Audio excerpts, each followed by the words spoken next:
야담 서원을 찾아주셔서 감사드립니다. 항상 행복한 일들이 가득하시길 기원할게요. 그럼 야담 사원 이야기 지금 시작합니다. 옛날 조선시대 태평성대한 시절, 강원도 어느 깊은 산골짜기에 은풍천이라는 내가 흐르고 있었습니다. 이 내는 넓지는 않았지만 물살이 세고 깊어 건너기에는 만만치 않았지요. 내 건너편엔 관아와 장터가 있어 마을 사람들은 늘 내를 건너야만 했답니다.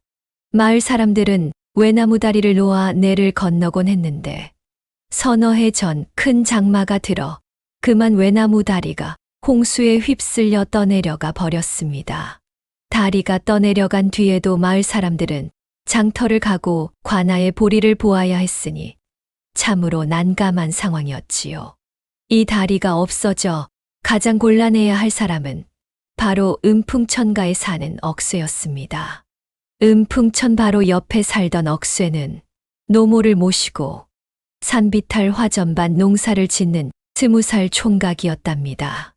억쇠는 어릴 때 아버지를 여의고 홀어머니와 단둘이 살았는데 체격은 웬만한 장정보다 훨씬 더 컸지요. 어린 나이에 가장 노릇을 하다 보니 일찍 철이 들어 동네에서는 믿음직한 청년으로 소문이 자자했답니다. 억쇠는 어릴 적부터 남달랐습니다. 10살 때부터 혼자서 장작을 패고 12살엔 혼자 화전을 일구며 15엔 이미 성인 장정의 체격을 갖추었지요. 대쪽 같은 성격에 정직함이 몸에 밴 청년이었으나 가난한 살림에 늘 허리띠를 졸라매야 했습니다. 아이고 불쌍한 내 새끼. 너 같은 사내가 이런 산골에 묻혀 살다니. 내가 복이 없어. 내 팔자까지 고생시키는구나. 어머니가 한숨을 쉬면 억쇠는 씩 웃으며 대답했습니다. 어머니 무슨 말씀을요? 자식 된 도리로 부모님을 모시는 건 당연한 일이지요. 걱정 마세요. 이 억쇠머리에서 뭐 좋은 수가 떠오를 테니까요. 그런데 이 억쇠가 웬일인지 다리가 떠내려간 뒤로도 새 다리를 놓자는 말은 꺼내지도 않았습니다. 마을 어른들이 의아하게 여길 정도였지요. 물론 허구한 날 손가락이 닳도록 일해봐야 두 식구 입에 풀칠하기도 어려운 처지였으니 다리를 놓을 여력이 없었던 것도 사실이었습니다. 하지만 억쇠에게는 다른 속셈이 있었답니다. 어느 날 밤 억쇠는 초가삼간 마루에 앉아 어머니와 이야기를 나누었습니다. 어머니, 제가 아무리 생각해도 앞으로 살 길은 이것밖에 없습니다. 무슨 소리냐? 우리가 살 길이라니. 제가 이제 월천꾼이 돼보려고 합니다. 뭐 월천꾼이라니? 네, 사람들을 업어내를 건네주고 삭슬 받는 일이지요. 이 커다란 몸뚱이와 넘치는 힘을 이용해야죠. 어머니는 잠시 생각에 잠기더니 고개를 저었습니다. 그건 안 된다. 우리가 아무리 가난해도 남을 업어 건네주고 돈을 받는 일은 체면이 서지 않아. 어머니, 진실로 먹고 살기 위한 정당한 노동인데 무엇이 부끄럽겠습니까? 사람들도 다리가 없어 불편해하니 서로 돕는 셈이지요. 어머니는 결국 억쇠의 단단한 의지를 꺾지 못했습니다. 그렇게 억쇠는 마을 최초의 월천꾼이 되었답니다. 억쇠는 매일 아침이면 은풍천 냇가로 출근을 하였지요. 커다란 솥뚜껑 같은 등에 사람들을 업고 냇물을 건너니 고마운 마음에 사람들은 기꺼이 엽전 한 입씩을 내었답니다. 시간이 지날수록 억쇠의 월천꾼 소문이 퍼져 멀리서도 사람들이 찾아왔답니다. 돈벌이가 제법 쏠쏠하여 어머니 약값도 마련하고 쌀도 넉넉히 살 수 있게 되었지요. 억쇠야, 내 덕에 장에 가서 물건 팔기가 한결 수월해졌다. 정말 고맙구나. 아이고, 억새 도령, 우리 영감이 아파 약을 지으러 가야 했는데 자네가 아니었으면 큰일 날 뻔했어. 내 이 은혜를 어찌 갚아야 하겠는가. 마을 사람들의 칭찬에 억쇠는 쑥스러워하면서도 내심 뿌듯했습니다. 허나 억쇠가 이 일을 하며 느끼는 더 큰 재미는 다른 데 있었답니다. 특히 젊은 아낙네들이나 처녀들을 업을 때면 억수의 얼굴에는 미묘한 미소가 흘렀지요. 억새 도령, 이번에도 부탁해요. 봄철 약초를 캐러 산에 가는 처녀들이 손을 흔들며 불렀습니다. 암요, 기다리고 있었습니다. 차례차례 업어드리지요. 억새는 한 명씩 업으며 처녀들의 부드러운 살결과 향긋한 채취를 맡았습니다. 물론 월천꾼의 도리를 지키며 예의 바르게 행동했지만 남자의 본능까지 숨길 수는 없었지요. 처녀들도 억새의 단단한 등과 굵은 팔뚝을 느끼며 살짝 가슴이 설레는 것을 숨기지 못했답니다. 그렇게 억새의 월천꾼 생활은 꽤 순탄하게 흘러갔습니다. 그러나 모든 일이 그러하듯 억새의 인생에도 큰 전환점이 찾아왔지요. 그것은 바로 대갓집 마님과의 만남이었답니다. 어느 늦봄 날이었습니다. 40쯤 되어 보이는 대갓집 마님이 젊은 몸종을 데리고 은풍천 냇가에 다다랐습니다. 마님은 비단 치마 저고리에 값비싼 놀이개까지 찼으니 아주 부잣집 양반임이 분명했지요. 동네에서 몇십 리 떨어진 고을 원님의 부인으로 친정에 다녀가는 길이라고 했습니다. 억새는 이 고급스러운 마님을 보자 일부러 냇가에 앉아 하늘의 뜬구름만 보며 못 본 척 하였답니다. 사실 억새는 양반집 마님들을 업을 때면 늘 까다로운 주문과 잔소리를 들어야 했기에 그리 내키지 않았던 것이지요. 이복의 월천꾼, 거기 있는가? 몸종이 먼저 나서서 억새에게 말을 걸었습니다. 억새는 시큰둥하게 대답했습니다. 그렇소만, 오늘은 쉬는 날이오. 그러자 마님이 직접 나서서 목소리를 가다듬더니 억새에게 말을 건넸지요. 자네가 월천꾼인가? 억새는 힐끔 쳐다보며 능글맞게 대답하였답니다. 그렇습니다만, 그러면 그런 것이지. 끝에만은 왜 붙이는 겐가? 마님이 의아해하며 물었지요. 마님은 월천을 시킬 수 없습니다. 억새의 목맨 소리에 마님의 눈썹이 살짝 찌푸려졌답니다. 어떤 연유로 내가 건널 수 없다는 겐가? 마님이 약간 녹이 띈 소리로 물었습니다. 양반집 마님들은 가마탄 듯이 소인의 두 손을 아무 데도 잡지 못하게 합니다. 물살은 급하고 발 아래는 이끼 낀 자갈인데 만약 미끄러지기라도 하면 마님께서 물에 빠지실 텐데 제가 어찌 감히 손을 뻗을 수 있겠습니까? 억새의 말에 마님이 잠시 고민하는 기색을 보이더니 대답했습니다. 그런 걱정은 하지 마시게나. 내가 허락한 것이니 안전하게만 건너가게 해다오. 마님의 말에 억새가 떡판 같은 등짝을 내밀었습니다. 네 마님, 그럼 셋내가 안전하게 모시겠습니다요. 다만 그 말씀 꼭 지키셔야 합니다요. 비단 치마는 걷어 올려 치마끈에 끼우십시오. 치마가 내려오면 제 손이 미끄러지고 마님의 치마도 젖습니다. 마님은 잠시 주저하는 기색을 보이다가 치마를 걷어 올려 끈에 끼웠습니다. 그러자 새하얀 고쟁이 아래로 푸짐한 살결이 그대로 드러났지요. 몸종은 그 모습을 보고 황급히 고개를 돌렸답니다. 억새는 마님을 조심스럽게 업고 은풍천으로 들어갔답니다. 마님의 채취는 향긋하고 고급스러웠습니다. 동백기름 향이 은은히 퍼지며 억새의 콧속을 간지렸지요. 억새는 평소보다 더 조심스럽게 발걸음을 옮겼습니다. 물을 건너는 동안 억새의 솥뚜껑 같은 두 손이 마님의 엉덩이를 단단히 받치고 있었습니다. 물살이 거칠어 균형을 잡기 어려워지자 억새의 손이 자연스레 마님의 엉덩이를 움직이기 시작했습니다. 이에 마님은 억새의 목을 감싼 손으로 억새의 가슴팍을 가볍게 쳤지요. 이복에 손을 조심하시게나. 마님의 말에도 억새는 모른 척 발걸음을 옮겼습니다. 그때 마님의 시선이 아래로 향했습니다. 억새의 홑바지 사이로 무언가가 불끈 솟아오른 것을 본 마님의 입에서 어머, 소리가 저절로 흘러나왔답니다. 남편이란 사람은 제삿날에만 얼굴을 비추고 허구한 날 첩의 치마폭에 파묻혀 지내는지라. 오랜만에 남자의 기운을 느낀 마님은 그만 화끈 달아올랐지요.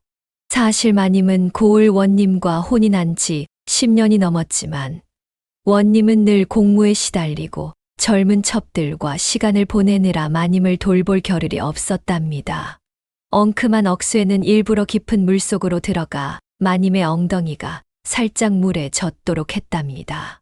그러면서 손가락으로 장난을 치기 시작했지요. 마님의 숨소리가 가빠지기 시작했답니다. 이보게 그러지 말게. 마님의 말과는 달리 몸은 솔직했습니다. 억쇠의 손길에 몸을 맡긴 채 가볍게 몸을 떨었지요. 억쇠는 마님의 반응을 느끼고 더욱 대담해졌습니다. 음풍천을 건너자 억쇠는 마님을 업은 채 옆에 있는 숲속으로 들어갔습니다.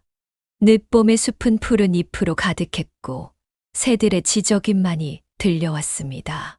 억쇠는 마님을 조심스레 내려놓았지만 그의 손은 여전히 마님의 허리를 감싸고 있었지요.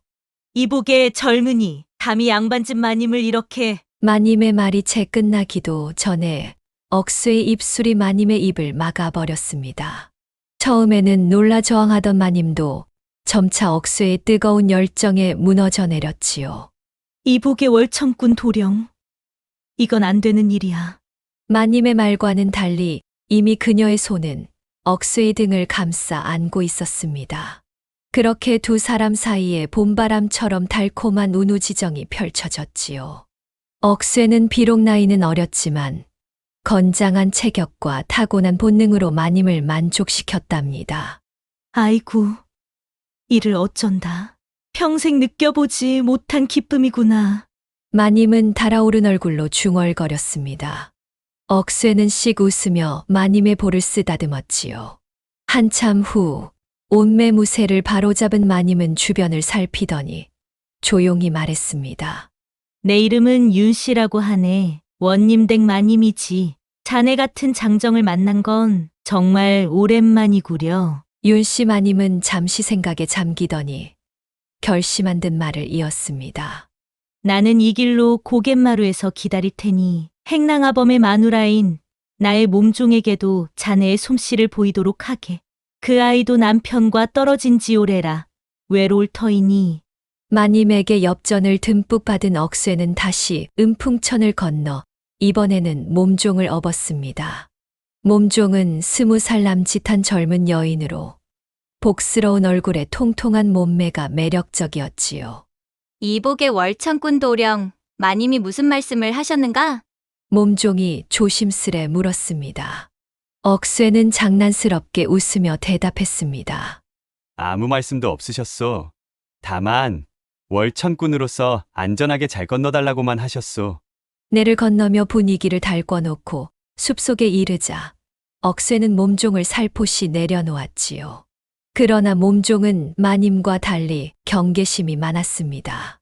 억쇠가 자신에게 다가오자 몸종은 놀라 소리쳤습니다. 마님, 살려주세요. 그러나 억쇠는 여유롭게 대답했습니다.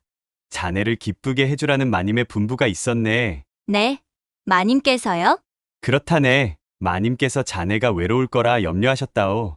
몸종은 억수의 말을 믿지 않았지만 그의 강인한 팔에 이끌려 어느덧 숲속 깊은 곳에 누워 있었습니다.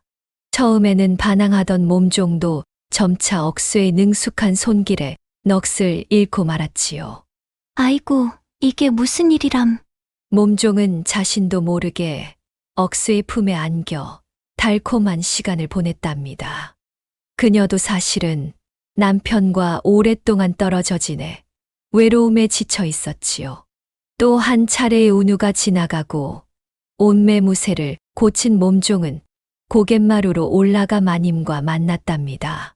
두 사람은 서로 눈빛만 교환할 뿐 음풍천에서 있었던 일에 대해서는 한마디도 나누지 않았지요. 그날 이후로 윤씨 마님은 종종 친정에 다녀간다는 핑계로 음풍천을 찾아왔습니다. 물론 그때마다 몸종도 함께였지요. 그들이 오는 날이면 억새는 다른 일은 제쳐두고 오직 그들만을 위한 월천꾼이 되었답니다. 소문은 빠르게 퍼졌습니다. 인근 마을의 양반집 아낙네들도 하나둘 은풍천을 찾기 시작했지요. 그들은 모두 억새의 특별한 서비스를 원했답니다. 억새는 그야말로 몸값이 천금이 되었지요. 억새야, 요즘 집안 형편이 나아진 것 같구나. 옷도 좋은 비단 옷으로 차려입고 내 약값도 일이 넉넉하니 월천꾼 일이 그리 잘 되는 것이냐? 어머니의 질문에 억새는 쑥스럽게 웃으며 대답했습니다. 네, 어머니. 사람들이 많이 찾아주셔서 그렇습니다. 특히 양반집 마님들이 후하게 사례를 하시니 말이지요. 어머니는 의아한 표정이었지만 더 이상 캐묻지 않았습니다. 아들이 정직하게 번 돈이라면 그걸로 좋겠지요. 세월이 흘러 억새의 나이 22이 되던 해였습니다. 이제 억새는 마을에서 제법 재산을 모은 총각으로 소문이 자자했지요. 여러 중매쟁이들이 찾아와 좋은 처자를 소개해 주겠다고 했지만 억새는 늘 웃으며 거절했답니다. 그러던 어느 날 마을에 큰 소식이 전해졌습니다. 관아에서 은풍천에 새 다리를 놓기로 결정했다는 것이지요. 마을 사람들은 모두 기뻐했지만 억새만은 걱정스러운 얼굴이었답니다. 이제 어쩌지? 새 다리가 생기면 월천꾼은 필요 없게 될 텐데. 억새의 걱정을 아는지 모르는지 관아에서는 빠르게 다리 공사를 시작했습니다. 한 달 후면 튼튼한 새 다리가 완성될 예정이었지요. 바로 그때 윤씨 마님이 억새를 찾아왔습니다. 이번에는 몸종 없이 홀로였지요. 억새야, 걱정 말거라. 내가 좋은 소식을 가져왔다. 마님, 무슨 소식이시옵니까? 우리 영감께서 다른 고을로 가시게 되었단다. 그곳에 가면 새로운 집과 하인들이 필요하지. 특히 믿을 만한 행수머슴이 필요하다는구나.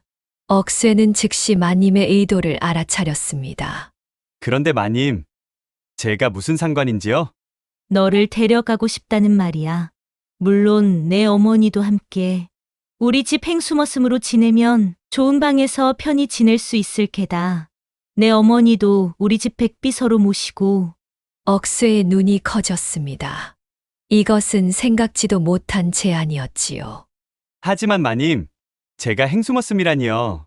그러면 앞으로 마님과는 윤씨 마님이 은밀하게 웃으며 말했습니다. 걱정 말거라. 너는 낮에는 행수머슴, 밤에는 내 특별한 하인이 되면 되지. 억새는 잠시 고민했습니다. 어머니를 더 잘 모실 수 있는 기회였고 마을에 새 다리가 생기면 월천꾼 일도 없어질 터였습니다. 무엇보다 윤씨 마님과 함께할 수 있다는 유혹이 컸지요. 어머니께 여쭤보고 결정하겠습니다, 마님. 윤씨 마님은 만족스럽게 웃으며 고개를 끄덕였습니다. 그날 밤 억새는 어머니께 이 제안에 대해 말씀드렸습니다. 물론 마님과의 특별한 관계는 빼고 말이지요. 어머니, 윤씨 마님께서 저희를 데려가고 싶다 하십니다. 제게는 행수머슴 자리를, 어머니께는 백비서 자리를 주신다고요. 어떻게 생각하시나요? 어머니는 잠시 생각에 잠기더니 대답했습니다. 내가 원한다면 따르마. 하지만 이 은풍천가에서 살던 우리 삶도 나쁘지 않았는데 어머니, 새로운 곳에서 어머니를 더 잘 모실 수 있을 것 같습니다. 거기서는 약재도 쉽게 구할 수 있을 테고요. 결국 억새와 어머니는 윤씨 마님을 따라가기로 결정했답니다. 은풍천가의 작은 초가는 마을 사람들에게 팔고 그들은 새로운 삶을 시작하게 되었지요. 며칠 후 원님 일행이 떠나는 날이 되었습니다. 억새와 어머니는 소박한 짐을 꾸려 행렬에 합류했습니다. 윤씨 마님은 가마 안에서 살짝 억새를 향해 미소 지었지요. 은풍천의 새 다리가 완성된 바로 그날, 억새는 마을을 떠났습니다. 다리 위에서 마지막으로 내려다본 은풍천은 여전히 세차게 흐르고 있었지요. 마을 사람들은 억새가 갑자기 떠난 이유를 알지 못했습니다. 다만 그들 중 몇몇 양반집 마님들만이 비밀스러운 한숨을 내쉬었답니다. 음풍천의 월천꾼 이야기는 오랫동안 마을의 비밀스러운 전설로 남게 되었지요. 그 후로 원님 댁에서의 억수의 생활이 어땠는지, 윤씨 마님과의 관계가 어떻게 되었는지는 아무도 모릅니다. 다만 소문에 의하면 그 고을의 원님 댁 행수머슴은 비범한 능력으로 마님의 두터운 신임을 받았다고 하지요. 그리고 원님이 출타할 때면 행수머슴은 밤늦게까지 마님의 심부름을 도맡아 했다고 합니다. 이렇게 음풍천 외나무 다리가 떠내려간 덕분에 한 총각의 인생이 완전히 바뀌었답니다. 때로는 불행처럼 보이는 일이 새로운 기회가 되기도 하니 세상 일은 참으로 알 수 없는 법이지요. 마을의 새 다리는 튼튼하게 지어져 오랜 세월 사람들의 발길을 이어주었습니다. 하지만 음풍천가에 살던 사람들은 가끔 비 오는 날이면 억새와 그의 월천꾼 이야기를 떠올리곤 했답니다. 그 산에 정말 힘이 장사였지. 그랬지. 어디 가서 지금은 어떻게 지내는지. 글쎄, 마님들이 줄줄이 찾아오던 걸 보면 그저 월천군 일만 했던 것 같지는 않은데 말이야. 그렇게 수군거리다가도 양반집 마님들이 나타나면 모두 입을 다물곤 했지요. 다음 이야기가 지금 시작됩니다. 구독과 좋아요는 큰 힘이 됩니다. 옛날 조선시대 경상도 옥정리라는 마을의 외곽에 한 과부가 새로이 자리를 잡았습니다. 동구박 산자락에 위치한 외딴집에 둥지를 튼 그 과부는 마을에 발을 들인 그날부터 200여 가구나 되는 마을 사내들의 입방아에 한껏 올랐답니다. 동네 사람들은 그녀를 백과부라고 불렀지요. 백과부는 본디 이름을 강씨라 했으나 하얀 피부와 고운 얼굴빛으로 주변 사람들이 백씨라 불렀지요. 그 백씨가 어디서 왔는지, 어떤 사연을 안고 이 마을에 정착했는지는 아무도 알지 못했습니다. 다만 먼 고을에서 흘러들어왔다는 소문만이 파다했답니다. 이복에 그 백과부가 상서롭지 못하다는 소문이 돌더구먼. 지아비가 복상사를 했다는 소문이 있다지. 대체 누가 그런 소문을 퍼뜨렸다는 말이오? 여기저기 떠돌아다니며 물건을 파는 박물장수가 그리 말했다 하더군. 마을 느티나무 아래 장기판에 둘러앉은 노인들과 한량들이 수군거렸습니다. 장기판은 금세 시들해지고 온 동네에 열기는 과부에 관한 밑도 끝도 없는 뜬 소문으로 들끓었지요. 그 과부가 남편을 셋이나 잡아먹었다는 소문도 있더구만. 아니, 여주까지 가서 진사어른 하나를 꼬셔서 같이 살다가 진사어른이 갑자기 객사했다는 소문도 들었소. 마을 사람들은 주막에 모일 때마다 과부에 대한 이야기로 꽃을 피웠답니다. 그러나 정작 아무도 그 과부를 직접 마주한 사람은 없었지요. 다들 듣기로는 소문에 의하면이라는 말로 이야기를 시작할 뿐이었답니다. 가끔 집 바깥으로 나와 모습을 드러내는 30초반의 과부는 도톰한 입술과 살짝 흘겨보는 눈매에 새끼가 흘러넘치는 여인이었답니다. 매듭끈으로 단단히 조인 허리는 잘록하고 두 쪽 방둥이는 탱탱하였으며 걸을 때마다 치마가 바람결에 나부끼면 남정네들의 눈길이 절로 따라갔지요. 저 과부의 몸매가 어찌 그리 빼어난지. 아마도 삼남 지방을 다 뒤져봐도 저리 고운 자태는 찾아보기 힘들겠구려. 조선 팔도에서 이름난 미인들도 백과부의 자태에는 미치지 못할 정도로 그 아름다움은 천상의 선녀가 하강한 듯 했답니다. 그 고운 얼굴과 몸매로 남정네들의 마음을 사로잡았지만 백과부는 누구에게도 쉽게 마음을 열지 않았습니다. 얼마 지나지 않아 백과부는 얼굴이 살짝 얼근 곰보 부엌대기 처녀를 데리고 흙담에 초가지붕을 얹은 집에서 주막을 차렸답니다. 사실 이 부엌대기 처녀는 백과부의 먼 친척으로 천하의 고아였기에 백과부가 데려와 함께 살게 되었다고 합니다. 저 술독에 있는 술을 가져오너라. 네, 마님. 금방 가져오겠습니다.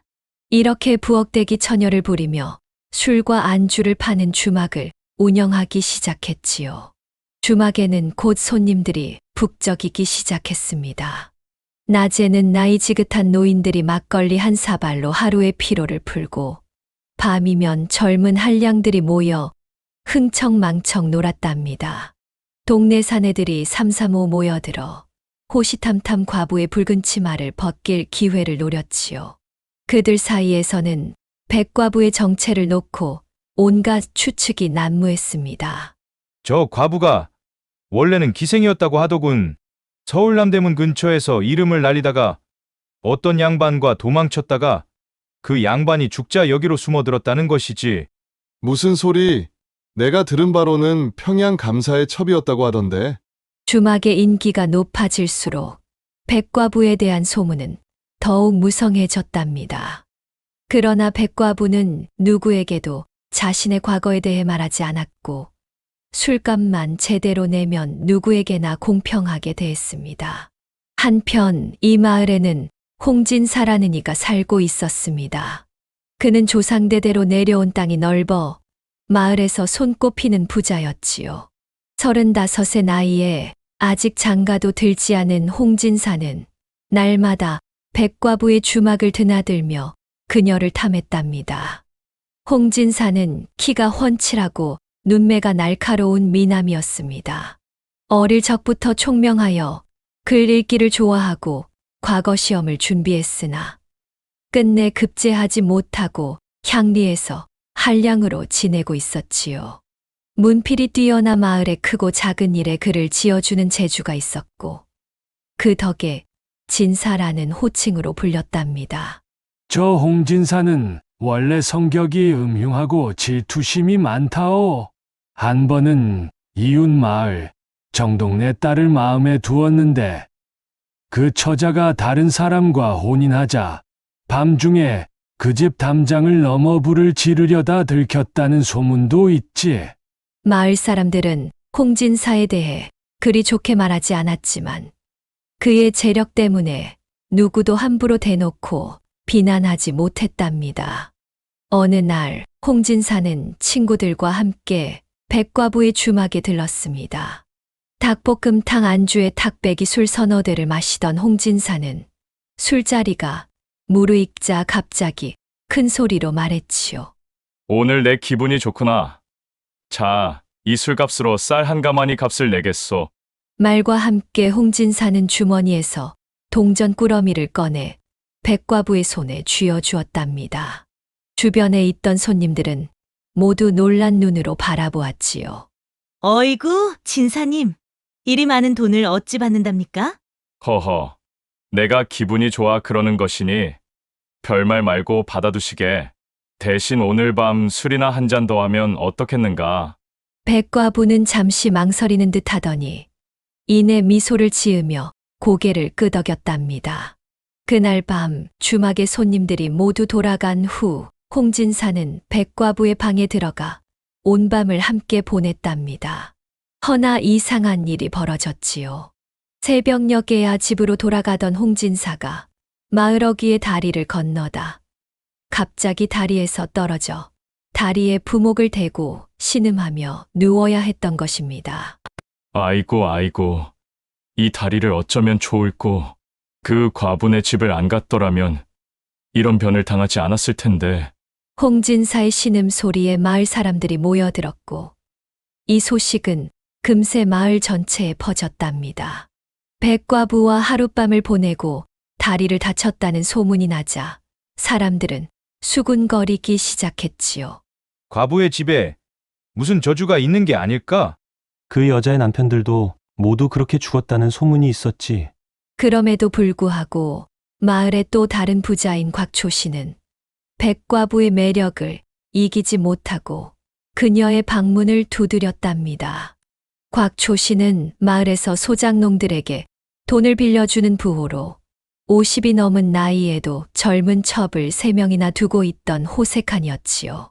그는 원래 국노인의 아들로 태어났으나 어머니를 일찍 여의고 아버지의 손에서 자라 기생집과 술집을 드나들며 방탕한 생활을 했다고 합니다. 내 눈에 드는 여인이라면 하늘에 있는 선녀라도 끌어내리겠네. 이런 말을 입버릇처럼 하던 곽초 씨는 백과부의 아름다움에 반해 그녀를 차지하겠다는 일념으로 주막을 찾았던 것입니다. 두 번째로 과부의 속치마를 벗긴 사람은 이 곽초 씨였지요. 그런데 이게 웬일입니까? 곽초 씨가 과부와 정을 나누고 있을 때 곽초 씨네 외양간에 원인모를 부리나 외양간을 통째로 태워버리고 귀한 소는 놀라 달아나 버렸답니다. 이런 병고가 있나? 하필이면 내가 그 과부와 함께 있을 때 이런 일이 생기다니. 곽초 씨는 허둥지둥 옷을 챙겨 입고 자신의 집으로 달려갔습니다. 외양간은 이미 잿더미가 되어 있었고 그의 가족들은 놀라 어쩔 줄 몰라 했답니다. 도대체 어떻게 된 일인지 모르겠네. 불이 저절로 붙었다는 건가? 아닙니다. 나리. 어디선가 불을 지르는 사람의 그림자가 보였다고 합니다. 곽초 씨의 입에서 흘러나온 소문이 삽시간에 마을 곳곳에 퍼져나갔습니다. 과부는 이불 속에서 상상을 초월하는 기교를 부리고 천하의 명기를 가졌다는 것이지요. 하지만 동시에 그녀와 밤을 보내면 재앙이 찾아온다는 불길한 소문도 함께 돌았답니다. 그 신묘한 기교라니. 내 한평생 그런 여인은 처음 봤소. 마치 천년 묵은 여우가 사람으로 화했달까. 그러나 그 맛을 본 대가로 내 외양간을 잃었으니. 곽초 씨의 이야기를 들은 마을 사람들은 더욱 두려움과 호기심 사이에서 갈등했습니다. 백과부의 주막은 여전히 손님들로 북적였지만 이제 아무도 그녀에게 더 이상의 접근을 시도하지 않았지요. 다만 멀리서 바라보며 한숨만 내쉬었습니다. 저런 여인을 품에 안아볼 수 있다면 외양간 하나쯤이야. 허허. 그런 생각은 꿈도 꾸지 마시게. 다음은 자네의 집이 불타거나 아니면 자네 자신이 다칠 수도 있어. 닷새 만에 다리에 부목을 풀고 일어난 홍진사는 지팡이를 짚고 절룩거리며 다시 백과분의 주막으로 향했지요. 마을 사람들은 놀란 눈으로 그를 바라보았습니다. 저런 홍진사가 또 백과부를 차가다니 정신이 나갔나? 아마도 그 과부의 매력에 빠져 정신을 차리지 못하는 모양이지. 홍진사는 아랑곳하지 않고 주막에 도착해서는 또다시 통 큰 술값을 내고 과부와 밤을 보냈답니다. 아이고, 진사님 몸도 성치 않으신데 또 이리 오시다니요. 허허, 당신이 그리워. 내 이렇게 다리가 아파도 찾아왔다네. 당신의 모습을 보니 모든 고통이 사라지는 것만 같구려. 백과부는 미소를 지으며 홍진사를 자신의 방으로 안내했습니다. 그날 밤도 둘은 깊은 정을 나누었지요. 이튿날 또 이상한 일이 벌어졌습니다. 홍진사가 당달봉사가 되어버린 것이지요. 눈은 뜨고 있으나 앞이 보이지 않게 되었다는 것입니다. 지팡이를 더듬거리며 느티나무 아래로 찾아온 홍진사는 중얼거렸답니다. 백과부와 함께하면 재수가 없어. 내가 안 죽은 게 다행이지. 이 말을 들은 곽초 씨는 깜짝 놀라 눈이 휘둥그레졌지요. 맞소. 그 백과부는 옥문에 거웃이 없는 여자라오. 그날 밤 우리 집 외양간에 불이 났었지. 백과부의 남편도 복상사를 했다지 않소. 그날 이후 아무도 백과부의 치마자락에 손을 대지 않았습니다. 열흘이 가고 보름이 가도 술만 마시고 갈 뿐 과부의 손목을 잡는 사람조차 없어진 것이지요. 백과부가 쓸쓸히 홀로 지내던 어느 달밝은 밤, 당달봉사가 되었다는 홍진사가 몰래 찾아와 과부의 방문을 두드렸답니다. 그는 지팡이를 짚은 채 더듬거리며 왔지만 이상하게도 백과부의 집은 정확히 찾아왔지요. 누구십니까? 이 밤중에. 나요. 홍진사라오. 문 좀 열어주시게. 백과부는 놀란 눈으로 문을 열었습니다. 그녀의 앞에는 지팡이를 짚고 허공을 더듬는 홍진사가 서 있었지요. 진사님, 어찌 이 밤중에 그것도 그런 몸으로 찾아주시다니요. 당신이 그리워 참을 수가 없었소. 다른 사람들은 당신을 두려워하지만 나는 그런 소문에 흔들리지 않소. 내 눈이 멀고 다리가 부러져도 당신을 포기할 수 없소. 홍진사의 말에 백과부는 감동했는지 그를 안으로 안내했습니다. 이제는 통 큰 술값은커녕 공짜로 술을 얻어 마시면서 백과부와 밤을 보냈지요. 이후로도 홍진사는 종종 밤중에 몰래 백과부를 찾아와 그녀의 외로움을 달래주었답니다. 진사님, 내 한 가지 궁금한 것이 있소. 눈이 멀어 앞이 보이지 않으신다면서 어찌 밤중에 이 집을 정확히 찾아오시는 거죠? 허허, 사랑의 힘이라오. 당신을 향한 내 마음이 길을 인도하는 것이지. 백과부는 의심스러운 눈길로 홍진사를 바라보았지만 그는 능숙하게 시선을 피하며 마치 정말 앞을 보지 못하는 사람처럼 행동했답니다. 홍진사의 연기는 너무나 완벽했기에 백과부는 그의 말을 믿을 수밖에 없었지요. 세월이 흘러 반년쯤 지났을 때 마을의 노인 한 명이 주막에서 술을 마시다가 우연히 홍진사가 멀쩡히 걸어가는 모습을 목격했습니다. 그런데 이상한 일이 벌어진 것이지요. 홍진사는 자신이 당달봉사가 되었다고 주장했지만 노인이 보기에는 멀쩡히 앞을 보고 있는 것 같았답니다. 이상하구먼. 저 홍진사가 눈이 멀었다고 하는데 내가 보기엔 글쎄. 노인은 조심스럽게 홍진사를 지켜보았습니다. 홍진사는 사람들이 많은 곳에서는 지팡이를 짚고 허공을 더듬었지만 잠시 혼자 있을 때는 멀쩡히 주변을 살폈던 것이지요. 이런 사기꾼 같으니 사람들을 속이고 있었구나. 노인은 화가 나서 즉시 마을 사람들에게 이 사실을 알리려 했습니다. 하지만 홍진사는 그런 노인의 의도를 눈치챘는지 재빨리 그를 한적한 곳으로 불러내었지요. 노인장, 잠시 말씀 좀 나눕시다. 네, 이놈. 사람들을 속이고 있었구나. 당장 모두에게 알리겠다. 노인장, 그러지 마시고 이걸 받으시지요. 홍진사는 주머니에서 동전 꾸러미를 꺼내 노인의 손에 쥐어 주었습니다.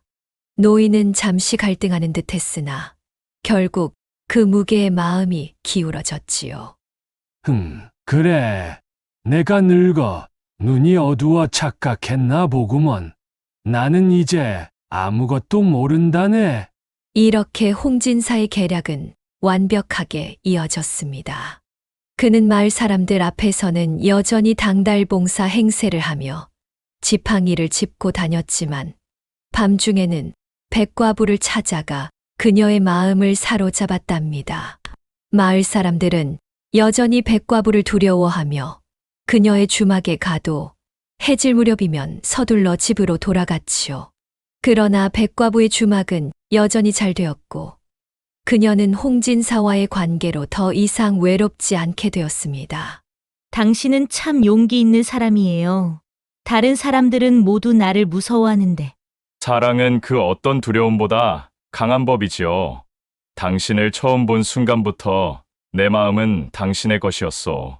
백과부는 홍진사의 달콤한 말에 완전히 넘어가 그를 진심으로 사랑하게 되었답니다. 그녀는 자신이 불행을 가져온다는 소문 때문에 다른 남자들이 자신을 피하는 것이 마음 아팠지만 적어도 홍진사만큼은 자신을 진심으로 아껴준다고 생각했지요.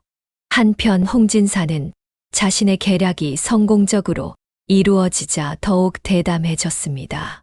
그는 이제 마을에서 적당히 거리를 둔 곳에서는 당달봉사 행세를 하지 않고 멀쩡히 돌아다니기도 했지요. 하지만 그가 백과부 주변에 있을 때나 주막 근처에서는 여전히 완벽한 연기를 이어갔답니다. 세월이 흘러 몇 년이 지났습니다. 이제 백과부와 홍진사는 마을에서 유명한 커플이 되었지요.